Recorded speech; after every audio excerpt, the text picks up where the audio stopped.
न करो। एक बात बताऊं आपको, एक बार मुझे एक बात याद आ गई, बहुत अच्छी बात बता रहा हूं। एक स्वामी जी संत झोली कंधा पे डाल करके चले और भिक्षा करने के लिए एक गांव में प्रवेश किया। एक गांव में प्रवेश किया और गांव में जब प्रवेश किया तो गांव के दूर एक कुटिया बनी थी, बहुत गरीब परिवार रहता था। स्वामी जी ने आवाज लगाई, माता भिक्षाम देई। तो एक बूढ़ी सी मैया निकल के आई और बूढ़ी सी मैया निकल के आई और बोली, स्वामी जी बैठो। आसन डाल दिया, संत के लिए आसन डाल दिया। एक बात और बताऊं, संसार में माताएं चार प्रकार की बताई हैं। संसार में माताएं चार प्रकार की होती हैं।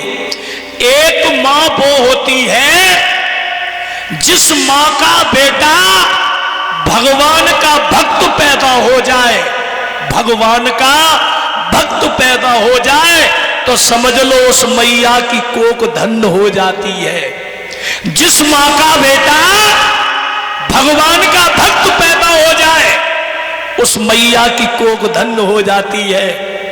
जिस मां का बेटा अगर दानी पैदा हो जाए तो उस मैया की कोख धन्य हो जाया करती है। तीसरी मां वो होती है जिस मां का बेटा फौज में भर्ती होने के बाद भारत देश की रक्षा करता है, उस मैया की कोख धन्य हो जाती है। ऐसी कोख से ऐसे बेटा को जन्म दिया जो भारत देश की रक्षा कर रहा है। चौथी मां वो होती है जिस मां का बेटा अगर संत हो जाए ना तो समझ लो 7 पीढ़ियों को तार देता है और उस मैया की कोख धन्य हो जाती है जिस मां का बेटा संत पैदा हो जाए। और पांचवी मां, अगर जिस मां का बेटा शराबी पैदा हो जाए, जुआरी पैदा हो जाए तो उस मैया की कोख धन्य नहीं होती। वो लड़का अपनी मां की कोख को कलंकित कर देता है, उस अपनी मां की कोख को दाग लगा देता है जिस मां का बेटा शराबी पैदा हो जाए। याद रखना, स्वामी जी को बिठा लिया और स्वामी जी को उस बूढ़ी सी मैया ने भोजन कराया। बहुत अच्छी बात बताने जा रहा हूं। तब तक क्या देखा कि उसके दरवाजे से एक अर्थी गुजरी।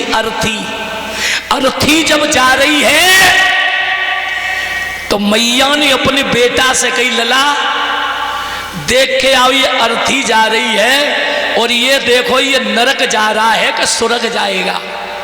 बच्चा दरवाजे पे आया और दरवाजे पे आने के बाद का, मैया मैं देख आया ये सीधा नरक जाएगा। अब जब उस बच्चे ने मां से कहा, और स्वामी जी वहां बैठे हुए थे। अब स्वामी जी बड़े चक्कर में पड़ गए। हमें तो बरसों हो गई भगवान का भजन करते करते और ना जाने कितनी अर्थियां मेरे सामने से चली गई, पर हमने जू कबू न जाने पाई जो नरक जावे हो कि स्वर्ग जावे हो।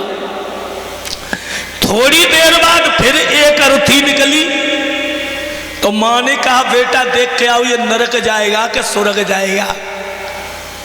बच्चा भाग के दरवाजे पे गया और लौट करके बोला, मैया जाए कोई रोकवे बावना जी सीधो नरकई में जा भी हो। अब स्वामी जी बड़े चक्कर में कि हमने इतनी तपस्या की फिर भी हमने ये नहीं जान पाया ये नरक जाएगा कि स्वर्ग जाएगा। अब स्वामी जी उस मैया से बोले कि मां हमें ये बता, तूने पूछवाई और बच्चे ने बता दिया कि ये नरक जाएगा कि स्वर्ग जाएगा, इसका कारण क्या है? मैया ने कही, स्वामी जी जो पहली वाली अर्थी जा रही थी ना, लोग पीछे पीछे जा रहे थे और पीछे पीछे जो जाने वाले लोग थे वो ये कह रहे कि परमात्मा तूने अच्छा नहीं किया, ये बहुत भलो आदमी हो, बहुत बड़ा दानी था। जिस अर्थी के लिए, जिस व्यक्ति के लिए पीछे जाने वाले लोग रो रहे थे, तो समझ लो वो पुण्य आत्मा थी, वो दुनिया में नाम कमा करके गया है, इसे कोई नहीं रोक सकता।